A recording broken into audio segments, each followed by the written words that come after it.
Good morning, everybody. We are beginning part 3, chapter 2. And as you've probably noticed, there's a lot more conversations that are happening as the chapters go on.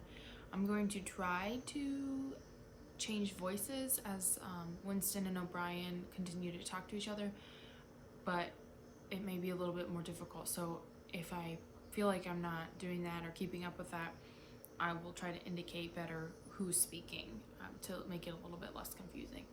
And I'll also, go back and explain what happened in the conversation. So it's page 239 in the paperback book. He was lying on something that felt like a camp bed, except that it was higher off the ground and that he was fixed down in some way so that he could not move. Light that seemed stronger than usual was falling on his face. O'Brien was standing at his side, looking down at him intently. At the other side of him stood a man in a white coat and holding a hypodermic syringe. Even after his eyes were open, he took in his surroundings only gradually. He had the impression of swimming up into this room from some quite different world, a sort of underwater world far beneath it. How long he had been down there he did not know. Since the moment when they arrested him, he had not seen darkness or daylight. Besides, his memories were not continuous. There had been times when consciousness, even the sort of consciousness that one has in sleep, had stopped dead and started again after a blank interval. But whether the intervals were of days or weeks or only seconds, there was no way of knowing. So he's essentially just saying that he really has no idea what's going on, and he really doesn't know what time of day it is or really kind of what his conscious level is at the moment. He says that he's been going in and out of consciousness as he's been in prison. With that first blow in the elbow, the nightmare had started. Later, he was to realize that all that then happened was merely a routine interrogation to which nearly all prisoners were subjected. There was a long range of crimes, espionage, sabotage, and the like, to which everyone had to confess as a matter of course. The confession was a formality, though the torture was real. How many times he had been beaten, how long the beatings had continued, he could not remember. Always there were 5 or 6 men in black uniforms at him simultaneously. Sometimes it was fists, sometimes it was truncheons, sometimes it was steel rods, sometimes it was boots. There were times when he rolled around on the floor as shameless as an animal, writhing his body this way and that in an endless, hopeless effort to dodge the kicks, and simply inviting more and yet more kicks, in his ribs, in his belly, in his elbows, on his shins, in his groin, in his testicles, on the bone at the base of his spine. There were times when it went on and on until the cruel, wicked, unforgivable thing seemed to him not that the guards continued to beat him, but that he could not force himself into losing consciousness.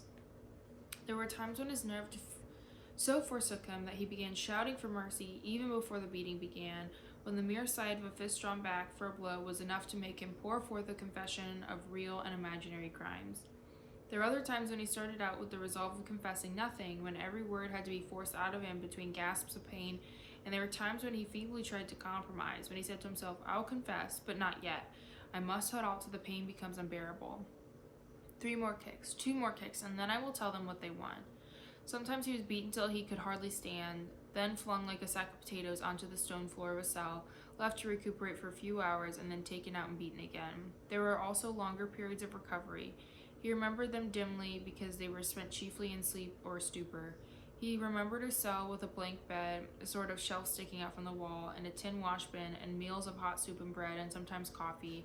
He remembered a surly barber arriving to scrape his chin and crop his hair, and businesslike, unsympathetic men in white coats, feeling his pulse, tapping his reflexes, turning up his eyelids, running harsh fingers over him in search of broken bones, and shooting needles into his arm to make him sleep. So, he's been in here for quite some time. He's talking about memories at this point, memories of these events happening. So he's been in prison for a while now, and he's reflecting on the kind of torture that he's been going through since he's been in prison. And it sounds like they just beat you up to beat you up, and they just continue to do so as long as they can. Hi, Cade. I'll bring him in here. And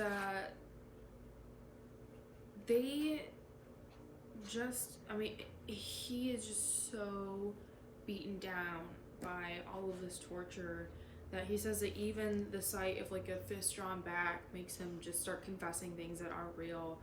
And then he says that, sometimes he tries to hold out, but in the end, they always win. They always get the confession that they want. And then he talks about, at the end of that last bit of that paragraph, about the memories of the recovery time and him just being in his cell, and there were no beatings, and he got meals. Even somebody came and shaved his face. The doctors came and checked him out for broken bones, and they even gave him medicine so he could sleep. And I think that's really interesting. Why would they do that? Why would they waste all of that time bringing in a barber or a doctor or anything like that? And if I have an idea, you might also have an idea, but I think my idea is they, number one, want him to retain some kind of humanity, which will make it easier later for them. And two, they don't want to kill him. They want him to be alive because they need him for other things and other confessions. They're not done with him yet. Because remember, he said the torture is just this thing that happens. The torture isn't actually serving any purpose. It's just something that all these prisoners go through. So it doesn't really serve any real function, which means that they are just doing it to do it, and they don't need it, which means they need him for later. So they have to have him alive for later.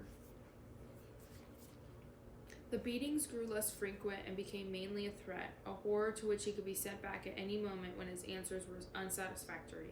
His questioners now were not ruffians in black uniforms, but party intellectuals, little rotund men with quick movements and flashing spectacles, who worked on him in relays over periods which lasted, he thought, he could not be sure, 10 or 12 hours at a stretch.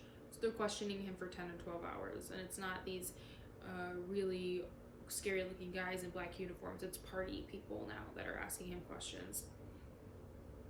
These other questioners saw to it that he was in constant slight pain, but it was not chiefly pain that they relied on. They slapped his face, wrung his ears, pulled his hair, made him stand on one leg, refused him leave to urinate, shone glaring lights in his face until his eyes ran with water, but the aim of this was simply to humiliate him and destroy his power of arguing and reasoning. Their real weapon was the merciless questioning that went on and on after an hour, tripping him up, laying traps for him, twisting everything that he said, convicting him at every step of lies and self-contradiction, until he began weeping, as much from shame as from nervous fatigue. Sometimes he would weep half a dozen times in a single session. Most of the time they screamed abuse at him and threatened at every hesitation to deliver him over to the guards again. But sometimes they would suddenly change their tune, call him comrade, appeal to him in the name of Inksock and Big Brother, and ask him sorrowfully whether, even now, he had not enough loyalty to the party left to make him wish to undo the evil he had done. When his nerves were in rags after hours of questioning, even this appeal could reduce him to sniffling tears. In the end, the nagging voices broke him down more completely than the boots and fists of the guards. He became simply a mouth that uttered a hand that signaled whatever was demanded of him. His sole concern was to find out what they wanted him to confess, and then confess it quickly before the bullying started anew. He confessed to the assassination of eminent party members, the distribution of seditious pamphlets, embezzlement of public funds, sale of military secrets, sabotage of every kind.